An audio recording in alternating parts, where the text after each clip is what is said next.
Mr. Secretary, this is your first public appearance before this committee in nearly a year. Since your last public testimony, you and President Trump have unwisely taken the United States to war with Iran. You ordered an attack on Venezuela and have directed ongoing illegal boat strike campaign in the Caribbean and Pacific.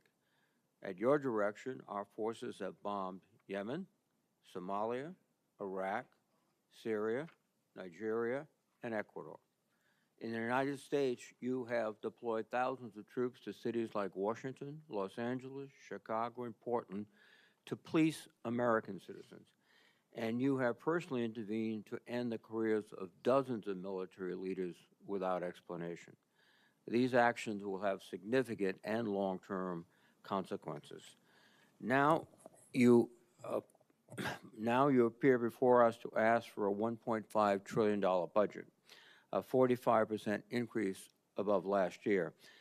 I must say I'm skeptical, and such a request demands intense scrutiny. 61 days ago, President Trump unilaterally began the war in Iran. He had no coherent strategy. He refused to make a case to the American people or consult Congress. He failed to present any evidence of an immediate threat, and he ignored the advice of military and intelligence experts who warned him of the consequences. Today, our nation is in a worse strategic position. The Strait of Hormuz was open.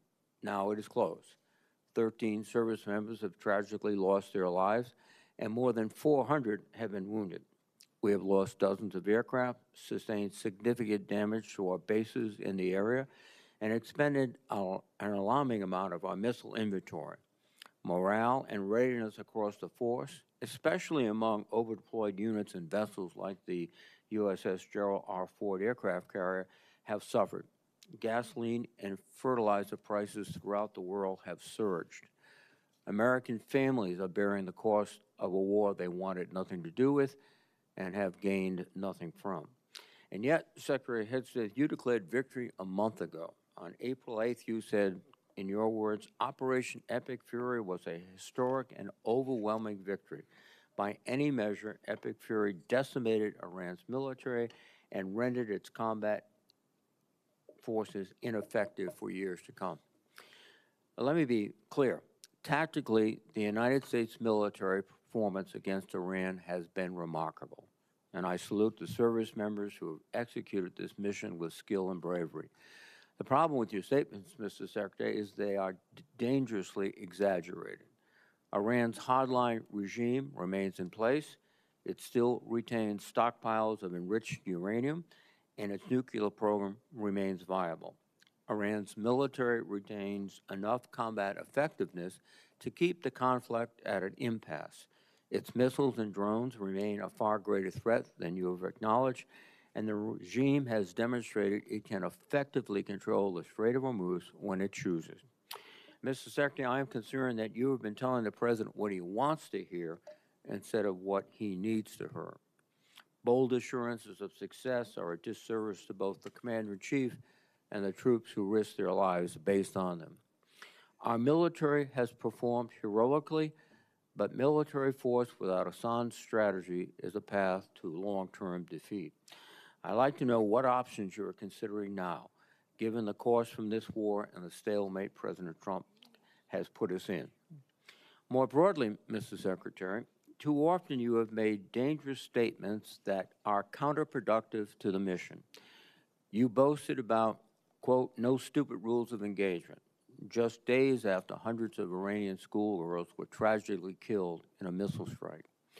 You have made troubling statements about showing no mercy and no quarter to the Iranians, orders that would constitute war crimes.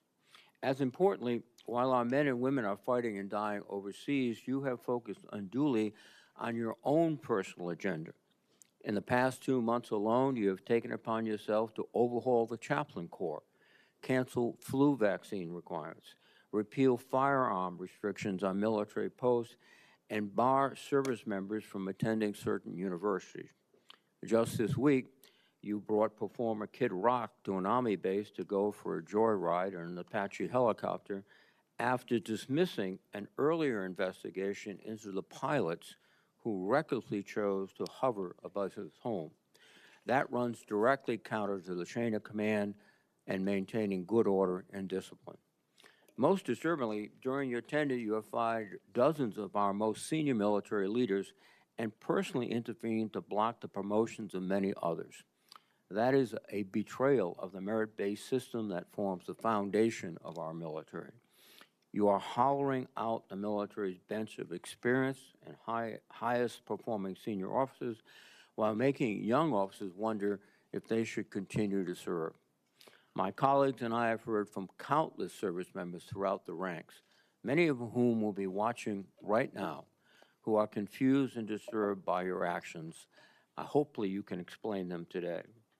Additionally, this committee expects a fulsome update on Operation Southern Spear. This ongoing campaign against suspected drug trafficking boats has resulted in nearly 200 fatalities. The administration has failed to explain the long-term objectives of this mission or provide any evidence of reduced drug flows into the United States. I would ask for a credible answer to this most fundamental question: what is the operation actually meant to accomplish? Mr. Secretary, you are here to promote the President's $1.5 trillion defense budget. While this budget provides funding for necessary programs, including shipbuilding and drone manufacturing, many other critical programs like barracks repair and aircraft procurement would rely on the passage of a party line reconciliation bill. Further, this budget slashes research and development, provides no funding for Ukraine, and includes no funding for losses incurred from the Iran war. Yesterday, Mr. Hurst testified that Operation Epic Fury has cost $25 billion. If nothing else, that help clarifies that we certainly do not need a supplemental anywhere near $100 billion, much less $200 billion. And in this record-breaking budget, there is no pay adjustments for the civilian workforce, and with inflation, that is a pay cut. After a year of DOGE layoffs and a hiring freeze across the department, this is an insult to the 800,000 men and women who support our warfighters every day. I cannot imagine a faster way to erode readiness and distract from our abilities to deter our adversaries. Ultimately, Mr. Secretary, I believe you are causing lasting harm to the military. Like many members of this committee, I had the opportunity and the privilege to serve in the military. And every officer knows they are duty-bound to give their best professional advice, even if it's not what their superiors want to hear.